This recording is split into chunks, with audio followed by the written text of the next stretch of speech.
ಅದೇ ಅಪೆಂಡಿಸ್ ಆದಮೇಲೆ ನಾವು ನೋಡ್ಕೊಂಡಿಲ್ಲ. ಸುಮ್ಮನೆ ಏನೋ ನೋವು ಅಂತ ಹೋಗಿ ಒಂದು ಇಂಜೆಕ್ಷನ್ ಮಾಡಿಸ್ಕೊಂಬರೋರು, ನೋಡ್ಕೊಂಡಿಲ್ಲ. ಹಂಗಾಗಿ ಅದು ಕ್ಯಾನ್ಸರ್ಗೆ ಕನ್ವರ್ಟ್ ಆಗಿದೆ.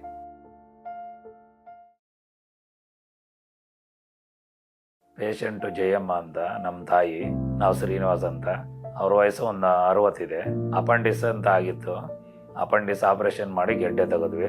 ಗೆಡ್ಡೆ ಟೆಸ್ಟಿಂಗ್ ಕಳಿಸ್ಬಿಟ್ಟು ಆಮೇಲೆ ಕ್ಯಾನ್ಸರ್ ಇದೆ ಅಂತ ಗೊತ್ತಾಯ್ತು. ಆಮೇಲೆ ನಾವು ಕಾಂಟ್ಯಾಕ್ಟ್ ಮಾಡೀವಿ. ಸುಮಾರು 1 ತಿಂಗಳಾಯ್ತು ಅವ್ರು ಅಡ್ಮಿಟ್ ಮಾಡ್ಕೊಳಕ್ಕೆ. ಆಮೇಲೆ ಕೀಮೋಥೆರಪಿ ಸ್ಟಾರ್ಟ್ ಮಾಡಿದ್ರು. ಒಂದು 3 ಕೀಮೋಥೆರಪಿ ಹಾಕಿದ್ರು. ಕೀಮೋ ಹಾಕಿದಾಗ ಸ್ವಲ್ಪ ನೋವು ಕಡಿಮೆ ಆಗುತ್ತೆ, ಮತ್ತೆ ಕೀಮೋ ಸ್ಟಾಪ್ ಆದಮೇಲೆ ನೋವು ಜಾಸ್ತಿ ಆಗುತ್ತೆ. ಆಮೇಲೆ ಸಪ್ಲೈ ಇಲ್ಲ ಅಂದರು. ಅವಾಗ ನಮ್ಮ ಫ್ರೆಂಡ್ ಒಬ್ಬರು ರೆಫರ್ ಮಾಡಿದ್ರು ಇಲ್ಲಿಗೆ. ಪುನರ್ಜನ ಆಸ್ಪತ್ರೆ ಇದೆ, ಅಲ್ಲಿ ಆಯುರ್ವೇದಿಕ್ ಮೆಡಿಸಿನ್ ಕೊಡ್ತಾರೆ, ಹೋಗಿ ನೋಡೋಗಿ ಅಂತ ಹೇಳಿದ್ರು. ನಾವು ಇಲ್ಲಿ ಕಾಂಟ್ಯಾಕ್ಟ್ ಮಾಡ್ಕೊಂಡು ಬಂದ್ವಿ. ಅವ್ರಿಗೆ ತುಂಬ ಹೊಟ್ಟೆ ನೋವು ಪೇಯ್ನ್ ಇದೆ. ಇವಾಗ ಮಾತ್ರೆ ಕೊಟ್ಟಿದ್ದಾರೆ, ಇದನ್ನು 1 ಮಂತ್ ಯೂಸ್ ಮಾಡಿ ಅಂತ ಹೇಳಿದ್ದಾರೆ. ಯೂಸ್ ಮಾಡ್ತೀವಿ.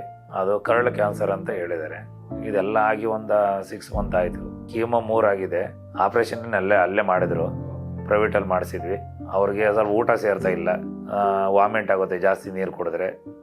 ಸ್ವಲ್ಪ ಹೊಟ್ಟೆ ನೋವಿದೆ, ಹೊಟ್ಟೆ ನೋವು, ಸುಸ್ತು, ಈ ಥರ ಸಮಸ್ಯೆ ಇದೆ. ಎದ್ದೆಲ್ಲ ಓಡಾಡ್ತಾರೆ, ಏನು ತೊಂದರೆ ಇಲ್ಲ. ಊಟ ಸ್ವಲ್ಪ ಕಡಿಮೆ ಮಾಡ್ತಾರೆ, ನೀರು ಜಾಸ್ತಿ ಕುಡಿದ್ರೆ ವಾಮಿಂಟ್ ಆಗುತ್ತೆ. ಅದು ಬಿಟ್ಟರೆ ಬೇರೆ ಏನಿಲ್ಲ. ಅದೇ ಅಪೆಂಡಿಸ್ ಆದಮೇಲೆ ನಾವು ನೋಡ್ಕೊಂಡಿಲ್ಲ.